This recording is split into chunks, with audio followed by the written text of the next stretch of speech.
ground was established. Right. You know, so then people could move forward. That was 2019. So we're way past that, but at the same time, now is the time. So if we don't, like I said, we can't go back to normal. No. We can't. Right. No. We can't. We can't. No kind of way. We can't. So yeah, we see what normal gets us. So yeah, you know, normal was boring. Yeah, normal wasn't working for us at all. So no, it wasn't working for us. At all. To be honest at with all. you. Yeah, that's so true. And I'm way past. I'm in the baby boomers, and it definitely haven't worked for us. And what kind of trail path have we set before our younger generation? Well, I can answer that. I can answer that. Yeah, well, I can answer that. I know you can. Rocky Ray. I like to get in on that too. So go ahead and answer that. Goodness, here we go. This is the good stuff. Share. Answer that. Go ahead and answer that. Right. So my generation coming up, probably I'd say from 85 to 93. Always told, go to school, get a good job. That has to change. That's how come me and my dad had a conversation, and I remember him saying I want my heaven on earth too as well. Mm-hmm. And when he said that, I understood, like, why should I have to keep going through hell just to get my heaven on earth? You know, things like that. So I can't wait anymore on someone to give me my opportunity. I took my opportunity. I had to. Right. Otherwise, I'd be in the same spot. I'd just be working at a job that I wasn't happy at. Things like that. Right. So you can go to school, get a good job. That's fine. I don't have a problem with that. Right. But at some point, you're not going to be happy with that. You're going to want more. Right. Why not do more for yourself? True. Than someone else. Right. That's so true. It's just idiotic. You know, you sweat. Not to, same thing about my older generation. But right. No. Sweat 25 years at Titan. Right. You talking right. And you can't do that because you retire good. You have a pension. Things like that. They but work hard. What does your kids have? Mm-hmm. Right. Yeah. One of the things I like to add to that, younger generation watch older generation. Fact. We pretend like we know it all when we don't, because it appears before our younger generation. It appears before our younger generation. They can see. Right. Let's not be naive. That's right. They can see what's going on with the older generations before them. But and they can calculate it. They're calculating their experiences. Right. I mean, okay, there you go. If there's no growth within the Black community, that's so true. And there's nobody helping us to guide through the dark ages, and there's no inspiration at the end. There's no light at the end. True. I mean, let's be for real. Let's call it what it is. And if we're not trying to shine a light path for our children, our younger generation, so they can continue to grow, then we have to look at ourselves in the mirror and say, what have we done lately? That's what I say. We have to notice the division. That's true.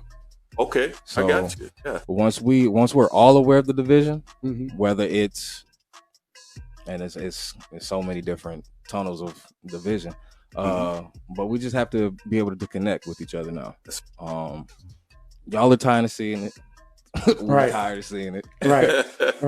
They're tired of seeing it. Yeah. So we have to do something. I mean, yeah. And here's the thing. I'm not trying to dominate the conversation. No, I just find what you guys be talking about is so inspiring. Right. That I made many appeals to older generations within our community. Come talk to us as community leaders, people that influence and had that strong persuasions over other people's lives. Yes. Let that kind of stuff come out into the public. Let us know what you're thinking.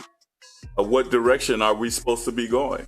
That's definitely what's going on. Everybody is not moving on that same agenda. I mean, that's what what I keep thinking in my head is there was a J. Cole lyric. He said, "I'm stuck in the middle of two generations. I'm big bro and little bro all at once," and that's kind of how I feel.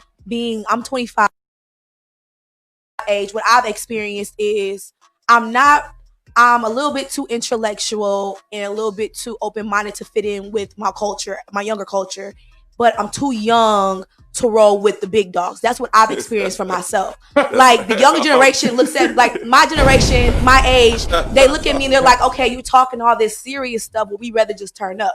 Then I have my older adults that's like, well, you're not even old enough to tell me you haven't experienced anything yet. You're 25.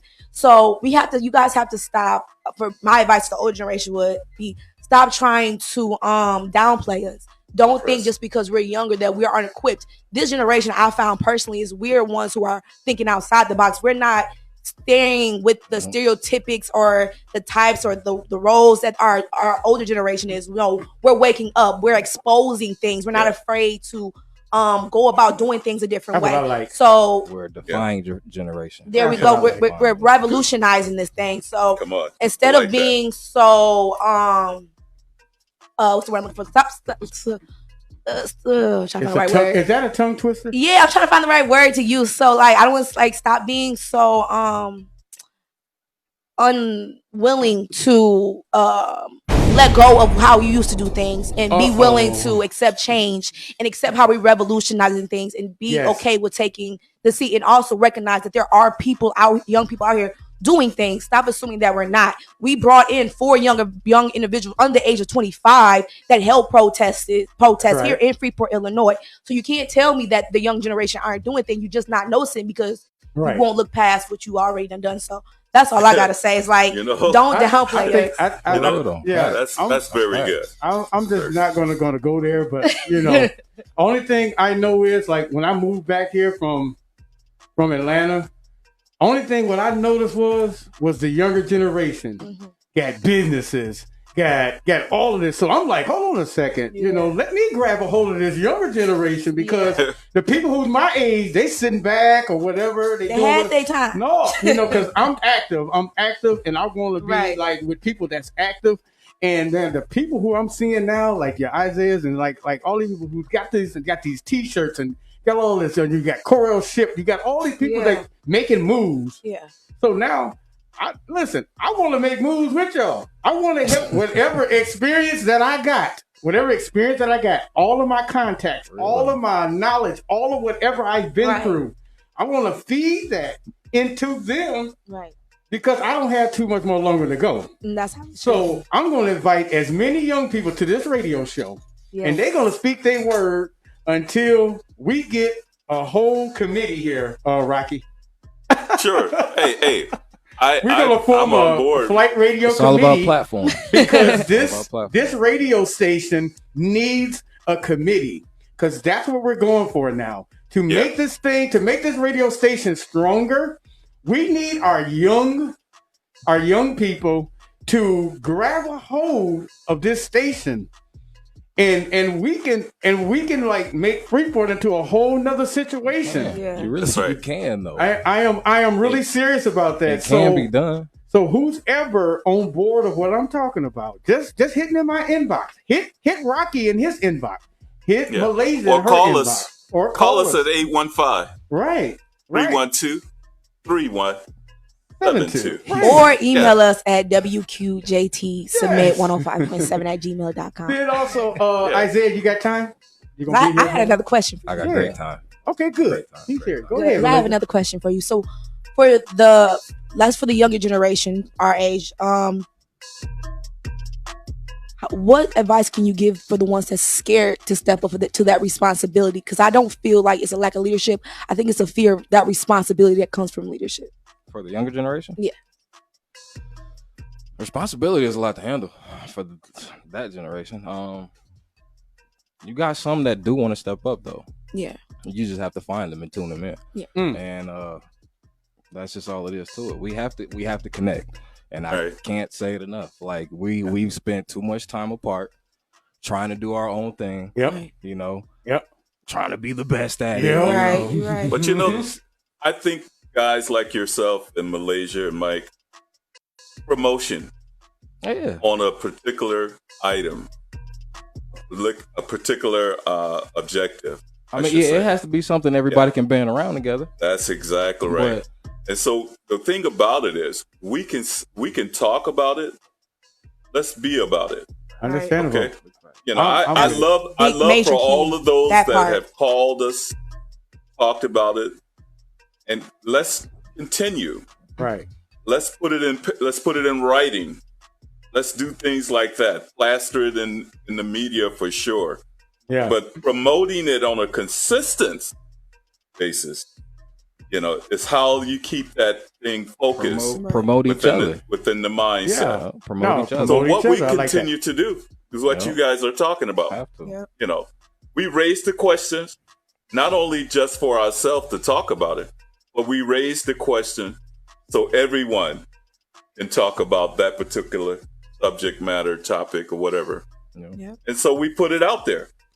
Say, hey, are you interested? That's it. Want to be a part? That's what we promote.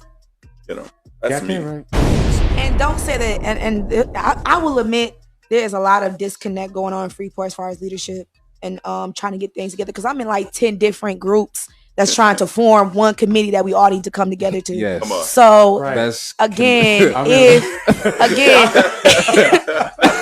I the only one that's in like 10 groups on Facebook? Like I'm looking at it right now. That's all right. I know I'm in 5. I honestly want to speak on that situation for real. All right. That has to stop.